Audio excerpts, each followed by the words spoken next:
this was no secret. We knew that both coordinators were probably on their way out the door. Dan Campbell even let us know that too before the news became official. And so now it instantly goes to what do they do to kind of, replace them. And not just them, it might be positional coaches as well. And they got some people across the interwebs and social media shook a little bit, Flannel.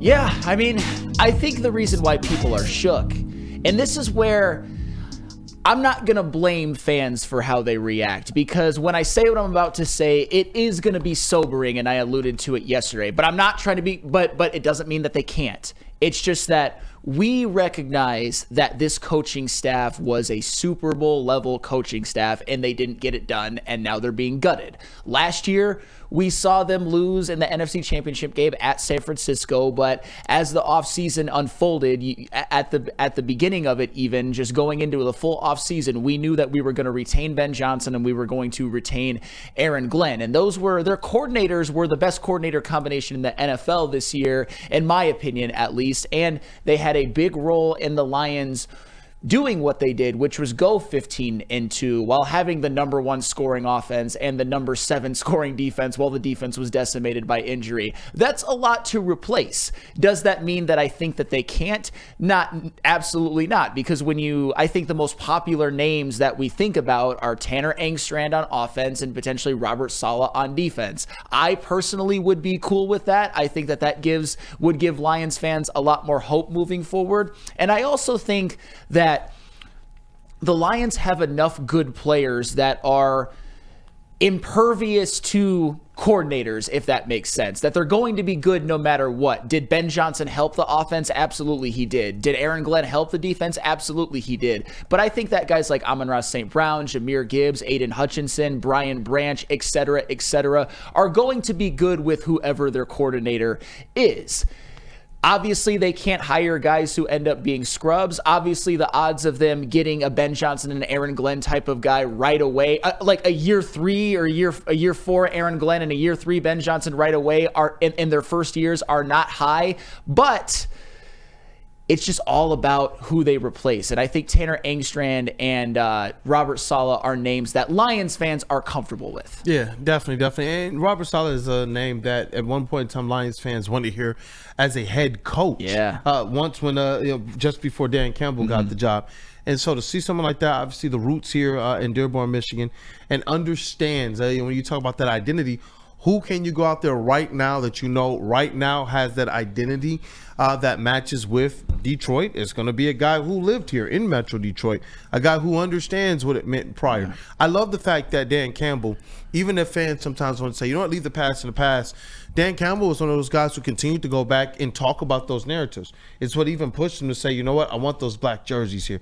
And so to have somebody who understands just how much having a winning Detroit Lions football team is here and understanding that level of aggressiveness, because that's what I want to make sure isn't lost. Aaron Glenn had them boys flying around out there hitting. Aaron Glenn had those guys out there legitimately taking to heart what Dan Campbell said day one in that press conference, man. And they were going out there and they were effectively the epitome on the field of biting kneecaps. And when you get knocked down, getting back up to the tune of your first string, your second string, your third string. And now we're going to getting other people from other people's practice squads to try and make up. And they all just continue to bring the same level of aggressiveness. I'm hoping that whoever it is, they maintain that for the team ahead. Yeah, and with Robert Saleh, just giving an example, you saw what he was a successful defensive coordinator for the San Francisco 49ers, helped them get to a Super Bowl in 2019. Mm-hmm. His tenure as the Jets head coach wasn't necessarily the best, but when you talk about these past couple of years, not this year, and we'll get to that more later, the Jets' defenses were usually pretty good under him. And I think he had a role in being a defensive coach, helping guys like Quinnen Williams and Sauce Gardner really develop. And Sauce Gardner, like I said, more on him later. He took a big step back this year. But the point was, for the most part, under Robert Saleh, the Jets' defense wasn't really the problem. It was the fact that they had Zach Wilson as their quarterback and whoever else was there. Whoever else was there. Mike White or Joe Flacco. Mike White. Yeah. But yeah, Robert Saleh is an interesting one. I'm seeing Wink Martindale. They out they fucking mind. No, Talking I was about gonna Wink bring in the that chat. name I up. wasn't I even love gonna y'all. bring it Y'all up. out y'all mind. No. I saw it a couple times. I don't want. You know what? I actually like Wink Martindale at Michigan right now. I think that's where he should be. But you got to Barely. think he's eyeing the NFL. He wants to I get know, back I know. in the NFL Not with the somehow, Lions. some way. And like, if you could kind of ease him from Michigan to Detroit, the Lions, like, Nah, I'm straight. I don't know, Flannel. This is your Michigan guy, so Keep what do him you in think? college. He was. I mean, he was good. I don't know. Certain times it didn't look so great, but at the end of the year, and I think over the totality, Wink Martindale certainly wasn't the problem. It's just that he wasn't. He had some struggles in Baltimore and New York that maybe went a little bit under the radar. Yeah.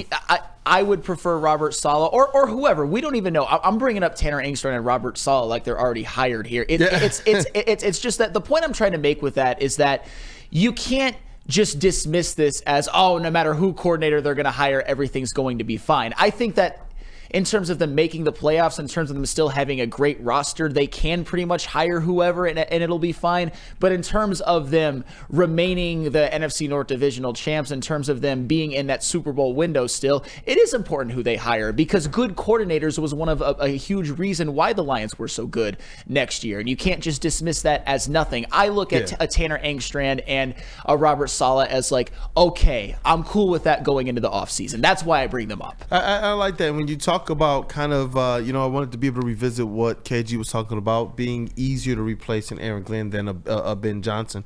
Or you said it would be easier to replace Ben Johnson than Aaron Glenn. Yep. Yeah, I wanted to be able to talk about that a little bit more because Rod Beard said something very, very interesting yesterday, too, in terms of Ben Johnson being asked to basically step in with his innovative mind and having the space to be able to spread his wings, but really taking over a vehicle that Dan Campbell had probably already put together from an offensive standpoint. And so I did want to be able to hear a little bit more from you. I see Tyler Roy in the chat with a $9.99 super chat. He says, I love you guys. What is insane of most of these injuries are on track for all of them hopefully returning. The Lions will be insane next year. And Koolaid, will the Pistons make a big trade? Hey, you know what? We'll talk about that maybe towards the end of the show, but thank you for the super chat. Thank you guys for all of the support. And you're right, man. The Lions players that are out there are all on track for being able to return for next season. So yeah, I wonder about Aleem at the beginning of the year, but Aiden Hutchinson, I mean, he was talking about coming back for the Super Bowl. So I don't think he will have any ill effects. I don't know if he would have come back for the Super Bowl, but the fact that he's walking around on the sideline and a broken leg, the way that he broke it is not as severe and doesn't have the recovery time as a torn ACL. But yeah, KG, go. No, you all good. And y'all in the chat, I love y'all. We good on Wink, bro. I know y'all trying to push that agenda. Me personally, I'm good on Wink, but you got to give Ben Johnson credit because he was able to take this offense to a top 3 offense for the past couple of years. And that's not something that's easy to do. And I don't want to make it seem like whoever comes in is just going to be, just plug and play free for all. But what I do feel like is that this Lions offense is already set in stone. I mean, you look at, Jahmyr Gibbs, you look at Monty, they're going to be here. J-Mo, Amon-Ra, they're going to be here. Jared Goff is going to be your quarterback, like it or not. He is going to be your quarterback for at least the next 3 to 4 years. So I think everything is in place for this offense. And while the chef may be different, the recipe is the same. You run the football. That is the Lions' strength is, investing in that offensive line, being able to run the football, and then being able to play off the play action off of that. So I think ultimately whoever comes in, it should be an easier job to take over the offense because everything is in place and you don't really need to tweak a whole lot. You're going to continue to run the ball. You're going to continue to be that football team, physical up front, and damage teams that way. But defensively, that's a whole different story. One, because you're more susceptible to injuries defensively. And we saw that with AG constantly having to make these defensive lineups week in and week out. Even going back to last year, didn't have CJ Gardner-Johnson, to start the season and had to get through the season like that. There's been so much thrown AG's way. And the fact that he was able to make this defense pretty damn good. Yes, they weren't the best in the league, but in terms of numbers, I think people fall asleep on they were a very good red zone defense. They were a very good 3rd and 4th down defense. And they just did the little things that were able to keep them in the upper echelon of defenses in the NFL. Like you said, they were a top 10 scoring defense as well. So there was a lot of things that AG did that I felt like, get swept under the radar because of, we gave up so many passing yards, or, the rushing yards toward the end of the year, the team started to gash us. I think that, philosophy is going to be important for whoever the next DC is, because some of the pieces that we have here now may not fit the agenda that the next DC may want. So guys like a Josh Paschal, like a Levi Onwuzurike, where does that leave them? Like a Derek Barnes, like a Ife Melifonwu, who seems to be a specialist in one particular area. So the defensive coordinator has a lot more questions to answer in terms of defense, although you are getting a lot of talent back. And you know what? Before Terrell Williams got hired to the Patriots, obviously we were talking a lot about what the Lions could do internally with maybe him or Kelvin Shepard stepping up and being able to get that defensive coordinator job from inside, or Hank Fraley or Tanner Engstrand on the offensive side of the ball.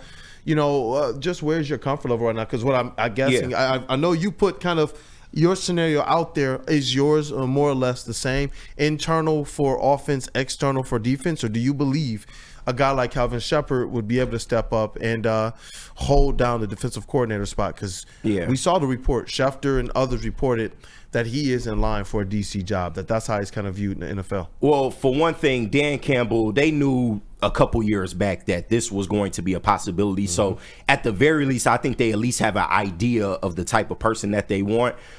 In terms of who they hire, I do think both hires will be in-house. I think that's the culture that they are building. That is what, they've promoted this whole time. Ben Johnson was a first-time coordinator, so we got to keep that in mind. I don't think you necessarily have to have all the experience in the world to come in here and have success. AG, he wasn't a defensive coordinator, but he was a DB's coach with the Saints. So ultimately, whoever you bring in, I'm confident that the Lions will be able to find somebody that'll be able to do both jobs. But Tanner Engstrand, I think, is the perfect candidate for the offensive position. You may have to go external for defense, but if they don't, I have full belief that Kelvin Shepard will be able to come in here and hold that job down.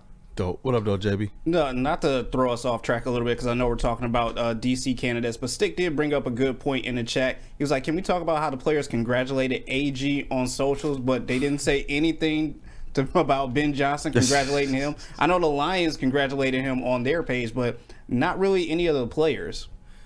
I was wondering, because I saw Neil, did he start a story yesterday or did he not? And then, when you kind of see people push those narratives, it makes you think, but I do wonder how much of it has to do with he's with the Bears right now. I think that the most common denominator right now between the fans and maybe even the players is the fact that he's with a division opponent. He said, I wanted to be in the division. That's what Ben Johnson said. So that's not just a shot at, we know he took direct shots at Matt LaFleur. I like beating him twice a year. Yeah. We know that he took veiled shots, slightly more veiled shots at the Vikings. No shots at the Lions except for this. I wanted to stay in the division. I take that as a shot. I definitely take that as a shot. And I think that those types of things, they do matter. Yeah, I mean, as I said at the beginning, the Bears Ben Johnson is attempting to create an offense with Chicago that is up to par with the offense of the Lions. Will he succeed? Only time will tell. I would probably lean towards no, at least in the immediate future, but still, he is trying to go to a new team in the division and dethrone the Detroit Lions with Aaron Glenn. And I'm not saying that Aaron Glenn made a conscious choice to avoid, but at the same time, what was available to him, what he wanted to do was go to the New York Jets, who he played for, who have some defensive personnel that is very promising actually, but didn't exactly play up to par this year, and maybe get them back on track and be on a team that is going to be irrelevant to the Detroit Lions moving forward. I do think that makes a difference. I do think it makes a difference that David Montgomery, who posted that thing on his social media, played for the Bears and probably feels like the Bears held him back in a way that the Lions didn't. It's like, Ben Johnson's going to that bum organization to help to try to dethrone us. I get it. I get why I get why the reactions are different. Especially David Montgomery's reaction. Yeah. That was hilarious. Post to IG. And even, Amon-Ra, who tried to add some levity and clarity to the situation, and probably the most balanced viewpoint, you could tell he was still sulking. A lot of people that had a lot to say about how he looked in that video. And so I think that has to play a large part in it, because why? We talked about Dan Campbell being a narrative guy. They've driven this. You hate your division. Yeah. Those guys are the rivals. And that just is what it is. So, hey, what did Amon-Ra say? Because we do know some of the interaction. Amon-Ra said he texted him or told Ben Johnson, like, I'm looking forward to kicking your tail 2 times a year. Yeah. What did he say, that he was gonna like F you guys up, and Ben Johnson was like, well, we're gonna F you guys up. Yeah. So it's like that's a little funny interaction there. But yeah, as if you're a Lions player, especially during the era where the Lions are finally becoming a legitimate Super Bowl threat, you have to feel a certain way about your divisional opponents. And I do think that all of those Lions players, they hate the Bears, they hate the Packers, they hate the Vikings. Obviously, the Bears was the only head coaching job that was going to be open because they had bums coaching them last year. And Ben Johnson decided to take that one to help maybe dethrone the Detroit Lions. And the Lions players are going to feel a certain way about it. I don't blame them. The Jets are irrelevant to the Lions right now. Man, some people think, though, that we might be underestimating or taking a little bit too lightly Ben Johnson. I see Jesse Adams at KG. Come on, man. You know Ben Johnsons don't just grow on trees, man. I'm just saying, Woodward Sports. But the Lions are a Ferrari. The next OC should just come in here and drive the motherfucker. Like, I'm telling you, it's kind of a similar situation to what Brad Ausmus had with the Tigers all those years ago. Their offense is already set up and ready to go. So, like I say, you don't need to change the formula. Just continue to do what you've been doing. And the Lions should still be a top 10 offense in this league just based off the talent that they have on the roster. Well, and that's kind of what I alluded to earlier, Jesse Adams, is that I agree with you that Ben Johnson is a loss, that even a year one Tanner Engstrand, even though I've got faith in him going to be groomed for this position, might not be the same as a coordinator. I said that I think the Lions, certain players and with the personnel that they have, are impervious to being bad. But I still think they would make the playoffs. But a good coordinator, a good hire is going to play a role in them maintaining those Super Bowl expectations. I get it, man. I get that now that Ben Johnson's gone, there's a lot of people who are dismissing him. Oh, it was Dan Campbell's offense anyway. I like to call those people Campbell bros. And when I say that, I'm not trying to be a dick. When I call you a bro of somebody, I mean that you have a tendency to dismiss other people who I think were also important. You don't want to do that. You don't want to dismiss Ben Johnson, but at the same time, this is a good roster. I mean, not a good roster, a great offensive roster that even a coordinator who's mid or learning on the job, I don't think this offense is going to be bad. But I do think good coordinators will be essential to them getting to the Super Bowl and winning it. Yeah, like we saw one of their best drives, and shout out to Teddy Two Gloves. It was like, turn around, get a ball to Jameer. Right. It's like, hey, that works. That works, man. The only thing you really need to concern yourself with is being able to play to Jared Goff's strengths. That's something that Ben Johnson came in, immediately did, and you saw the success of that. Like I said, we shouldn't be fearful of first-time coordinators. Would I prefer somebody with more experience? Sure, but Ben Johnson and Aaron Glenn were first-time coordinators that turned out to have success, and now they're head coaches in the NFL. So you got to be patient because there's not a lot of experience out there. So if they have to hire in-house, then you got to trust that the Lions have these guys ready to take the job. Hey, man, I know we still hurting, but the finalists, MVP finalists, just real quick, NFL just put this out there for most valuable player. What do we got? Jared Goff is on there. Whoa! Yeah. Josh Allen, Saquon Barkley, Joe Burrow, Jared Goff, and Lamar Jackson. Yeah, that's who should be, honestly.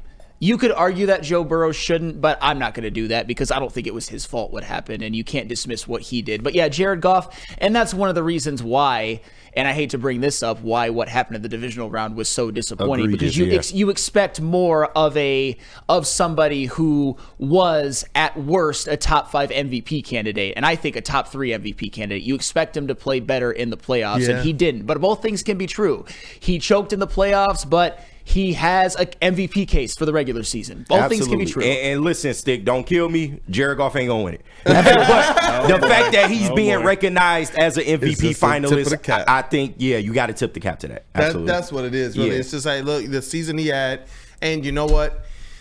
goodness, he had one playoff run where three playoff games, he played clean. And he Yeah, was a he big did. reason why they could have gotten to the Super Bowl.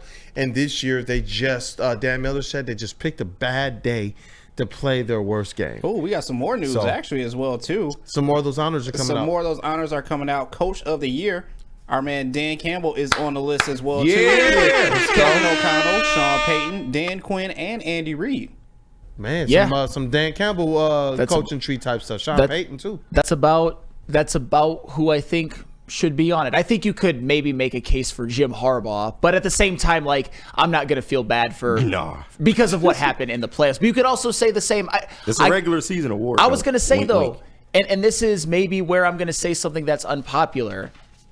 I'm not going to really bother myself with if Dan Campbell doesn't win Coach of the Year because I'm still disappointed about what happened in the playoffs. Not because it was his fault, but because it was like Dan Campbell winning Coach of the Year will maybe put the knife in a little bit more that they weren't able to get it done in the playoffs. While at the same time, I could recognize that he's probably the best candidate for it. Give him the Coach of the Year Yeah. already. Yeah, What that's has he been fair. doing That's now? fair. That's fair. And the coordinators, man, obviously, the coordinators of the year have been released. Joe Brady, OC for the Bills. Vic Fangio from the Eagles, the DC. Brian Flores, obviously Vikings DC.